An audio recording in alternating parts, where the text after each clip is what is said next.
Voter പട്ടിക പരിഷ്കരണത്തിൽ അടിയന്തര ചർച്ച വേണമെന്ന പ്രതിപക്ഷ ആവശ്യം പാർലമെന്റിൽ സർക്കാർ തള്ളി. 48 BLOമാർ മരിച്ചു വീണെന്നും ഇന്ന് തന്നെ ചർച്ച വേണമെന്നും രാജ്യസഭാ പ്രതിപക്ഷ നേതാവ് മല്ലികാർജുൻ ഖാർഗെ ആവശ്യപ്പെട്ടു. പഴയ ചെയർമാനെ പോലെ ഭരണപക്ഷത്തെ മാത്രം പരിഗണിച്ചാൽ പോരെന്ന് CP രാധാകൃഷ്ണനെ മുന്നറിയിപ്പും നൽകി.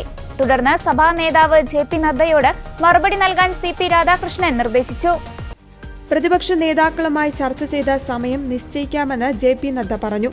എന്നാൽ ഉടൻ ചർച്ച നടത്തുവാൻ കഴിയില്ലെന്ന് പാർലമെന്ററി കാര്യമന്ത്രി കിരൺ റിജിജു തിരുത്തി. കാര്യോപദേശക സമിതി നിർദ്ദേശം പോലെ ചർച്ച നടക്കുമെന്നും മന്ത്രി പറഞ്ഞു. രാവിലെ പാർലമെന്റിന് പുറത്ത് പ്രതിഷേധിച്ചാണ് സഭയ്ക്കുള്ളിൽ പ്രതിപക്ഷം പ്രതിഷേധം തുടങ്ങിയത്. ലോക്സഭയിൽ നടത്തളത്തിലിറങ്ങി പ്രതിഷേധിച്ച പ്രതിപക്ഷത്തോട് പെരുമാറ്റം ശരിയില്ലെന്ന് സ്പീക്കർ കയർത്തു. സഭാ നടപടികളിൽ സഹകരണം തേടി കക്ഷി നേതാക്കളെ സ്പീക്കർ കണ്ടെങ്കിലും പ്രതിഷേധം തുടർന്നു. SIRൽ പ്രതിപക്ഷത്തിന് വഴങ്ങി ഉടൻ ചർച്ച വേണ്ടെന്നാണ് സർക്കാർ നിലപാട്. ആദ്യം സ്വന്തം അജണ്ട, പിന്നീട് പ്രതിപക്ഷ ആവശ്യമെന്നതാണ് സർക്കാരിന്റെ നിലപാട്. വന്ദേ മാതരത്തിൽ ചർച്ച നടത്തിയ ശേഷം ബില്ലുകളും പാസാക്കി സമ്മേളനത്തിന്റെ അവസാന ഘട്ടത്തിലേക്ക് SIR ചർച്ച നീക്കുവാനാണ് സർക്കാർ ശ്രമം.